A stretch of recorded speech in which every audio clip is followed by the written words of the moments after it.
Hello, and today we're going to be making some Christmas fruit bread. To start with, we're going to need 450 grams of flour, strong bread flour, 85 grams of raisins and 50 grams of cranberries, 2 medium eggs, 50 grams of butter, 200 millilitres of full fat milk,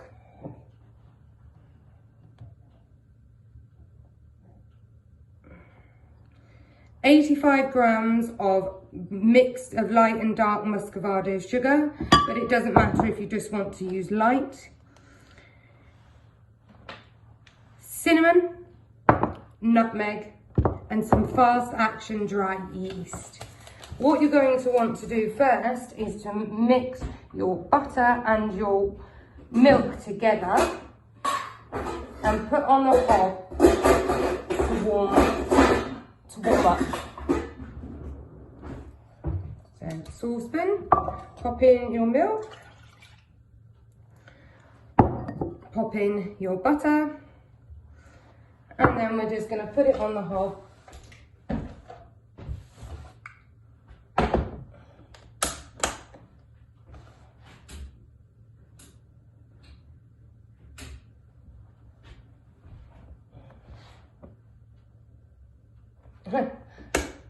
I just turned them off, I meant to turn them on.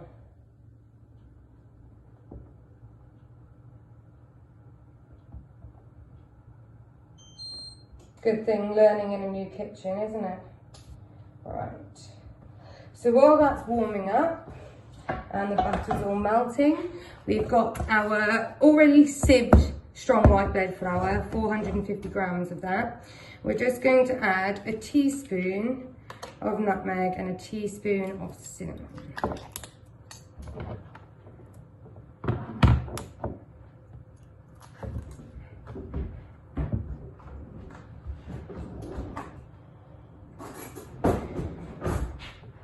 So a teaspoon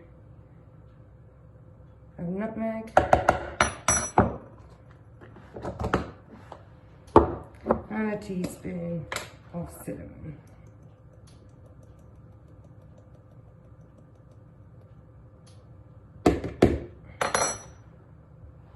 You can also add some ginger if you prefer ginger.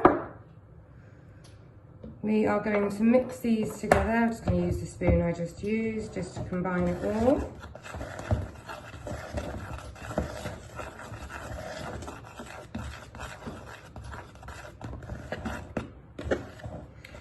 Following this, we're going to put in our sugar and our yeast. And we're going to use a 7-gram sachet of yeast. Most recipes say teaspoons, but teaspoons make a weight, and that is 7 grams. So then we add our sugar. And we're going to add a sachet of yeast.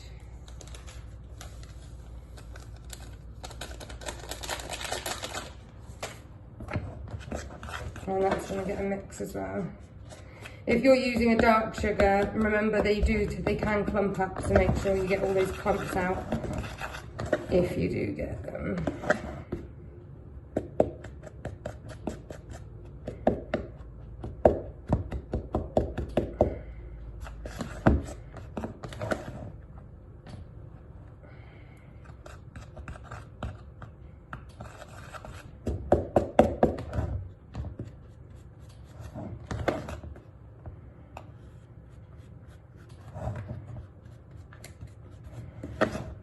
Really smell the nutmeg in this. It's lovely.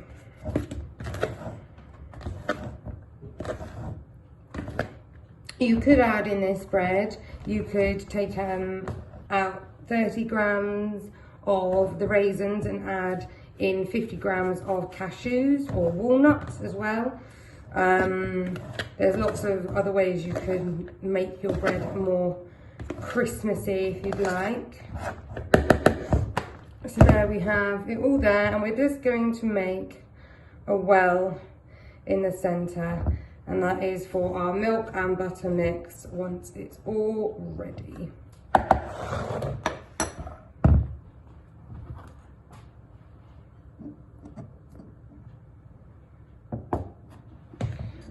Whilst the butter's melting, we're going to break the 2 eggs into a bowl, and then we're going to beat them nice and vigorously.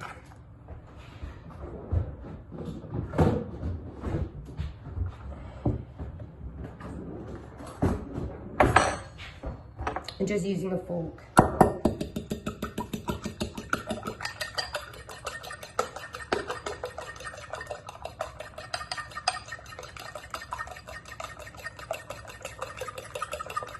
Now, if you wanted to make this vegan bread, all you'd need is to substitute the eggs with a egg alternative. Lots of people use chickpea juice as an egg alternative. Again,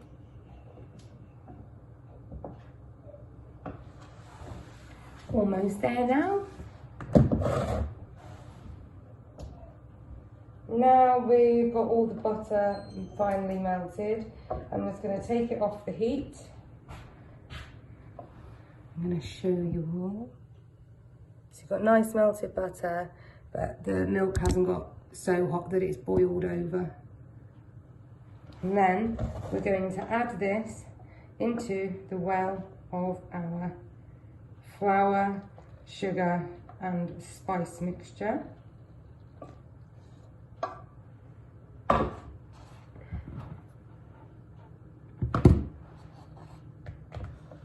We're going to then add our beaten eggs onto the top of that, and we're going to get that mixed in. Don't worry about your eggs cooking, you're moving it around and you're turning it into a nice sticky dough. So they shouldn't cook, they should be nice and mixed in well. The heat should not cook them.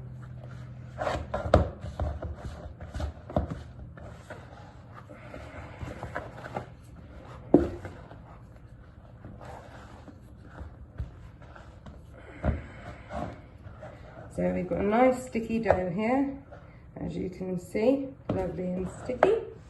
We're going to get the flour, come back and get some more flour. We're going to just sprinkle a little bit more in, so it just gets rid of it being super sticky. And then we're going to get it out onto our working surface, which we're going to flour.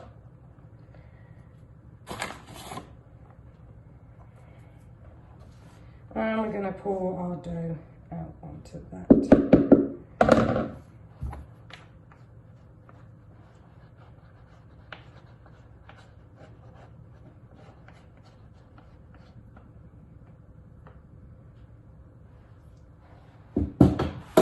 We're then going to get a nice lot of flour down in front of us. We're going to give it a bit of a flour, and we're going to knead this so it's nice and manageable, and then we're going to add our fruit in as well whilst we're here. So now we've got it in this state, we're going to add a handful of our fruit at a time.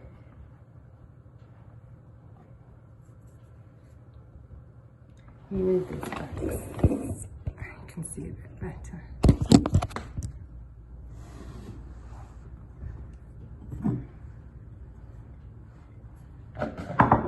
So you're going to put a layer of fruit on the top, and then we're going to fold that in.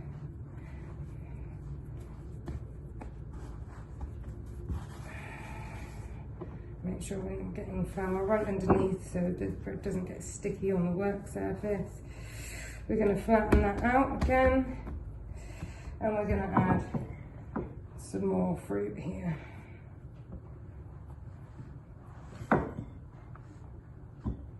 You should probably do this 3 times, around about this much fruit each time.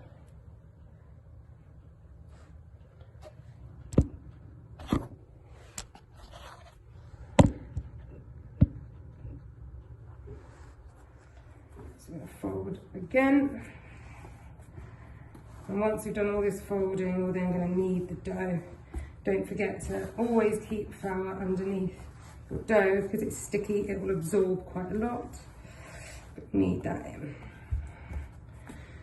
One last one with the final bit of fruit. This time we're going to stretch the bread out a bit, make sure it's all nice and evenly combined. And that's all the fruit in. I'm going to fold that again, and now we're going to knead it.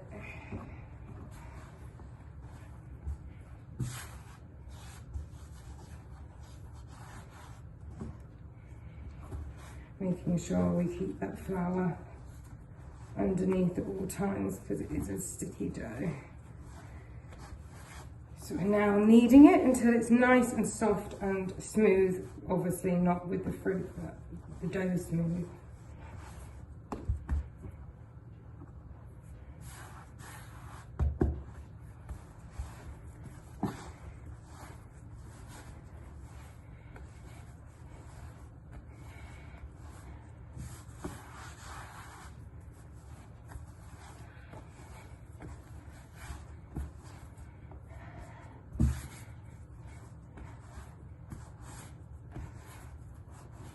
So now we have a nice dough, nice and soft.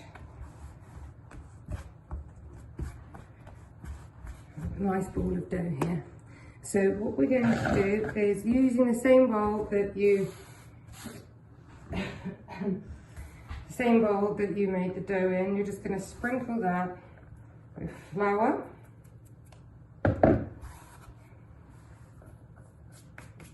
We're going to pop our dough inside the bowl, and then we're just going to get a piece of cling film which we're going to lay on top, but we're going to put a little bit of olive oil on that so it stops it sticking. Now we're all tidy again. What we're going to do is we're just going to oil this piece of cling film. I'm using a little bit of olive oil. We're just going to pop a couple of drops on there. And then literally with your hand, we're just going to rub it all over the cling film. This just acts as a non-stick for the loaf, the dough that we're going to be proving.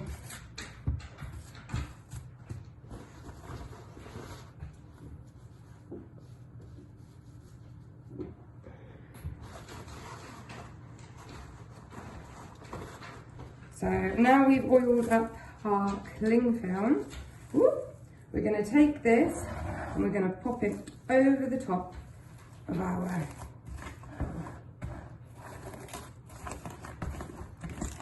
and now we're going to take this somewhere, like an airing cupboard or somewhere nice, just nice and warm, so it can stay for 1.5 to 2 hours until your dough has doubled in size. So the likelihood is it will be overflowing and bulging over the top of this, but your cling film that you've nicely put on top and oiled will stop it sticking. Once that has doubled in size, you will then get it ready to be put into the oven. So to make sure you're at the right temperature, your fan oven will need to be at 180, or if you have a conventional oven, it will be 200, and a gas oven would be number 6. What you're going to do is you're going to divide your dough, you're going to knock it back with your hand, you're going to knead it again, and then you're going to divide it into 3, which you're then going to join all together. You can use this in a tin, you can just free bake it as a big round. There's lots of ways to bake it, or you can pop it into some rolls to create rolls. I'm going to put you up here so you can see my face. So there's lots of ways to do that, but what you're going to want to do is you're going to leave, once you've made that, you're going to leave that for another 30 minutes in another warm place, because once you've made your loaf, it will then rise again before you put it in the oven. When you're ready to put it into the oven, you're going to mix an egg yolk with some water, and you're going to use that as a glaze, and you can put semolina on the top of it or leave it as it is. And then you're going to bake this for 20, oh, that's not good. And then you're going to bake this for 20 minutes. Once it's baked for 20 minutes, we're going to reduce the heat back down to 160. If you're in a conventional, it's 180, and if you're gas, it will be down to 4. And then you're going to bake that for a further 20 minutes. Once it's baked, you get it out the oven. If you quickly turn it upside down using a tea towel and tap it, it must sound hollow. If it doesn't sound hollow, then pop it back in the oven for another 10 to 20 minutes. Keep an eye on it and see how it goes. Once you have finished, you should end up with a lovely loaf like this. The line is because just before I popped it in the oven, I gave it a score down the middle, and then you get a nice squishy loaf full of fruit. Now you've let your dough prove, it has doubled in size, as you can see. Because you oiled that cling film, it will come right off really nice and easily. What we're going to do now is knock this back and make a loaf of bread. So literally knock it back. You can flour your hands if you'd like. Get it off of the sides. And we're going to sprinkle some all over our work surface. And then we're going to tip it out like this. Oh, look how lovely that looks. So we're just going to give it a little knead, nothing huge.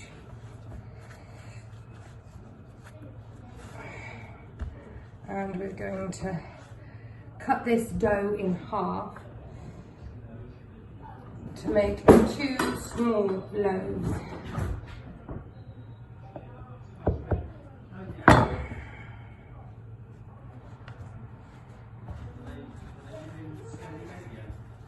We're going to knead it and shape it this. And just tuck in motion from the inside to the outside and shape, tucking it in as you're going along.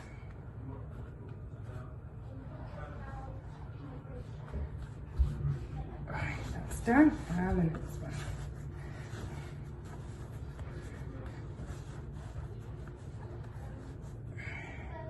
We're going to flour our hands. Keep that flour on so it doesn't get sticky. Roll and tuck, roll and tuck. So I now have 2 nice little dough balls. I'm going to take a tray lined with some greaseproof paper.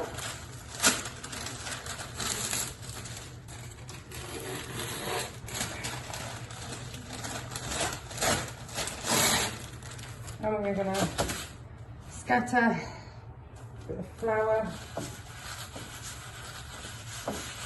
on the tray to prevent them from sticking. And we're just going to add them to the tray here.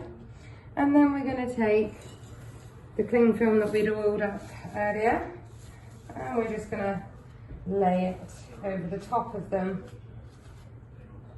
And then these are going to prove for another 30 minutes before we put them in the oven for 40 minutes. And the 40 minutes is going to be divided into 2 different temperatures. The first 20 minutes you're going to be on 180 fan, and the remaining 20 minutes will be 160 fan. The 180 fan is to get its colour and its nice crusty shell, and then we will finish with a nice cooler heat just to make it, all of that bread cook inside. Now the bread has finished proving, it's ready to go into the oven. I have just changed places because I'm filming in the evening and it's got quite dark, but we've now just taken the bread out the oven and it looks fabulous. Lovely bread. Now, as I said earlier, you can add semolina on the top of this to create a different looking loaf, but this one we just kept plain and nice.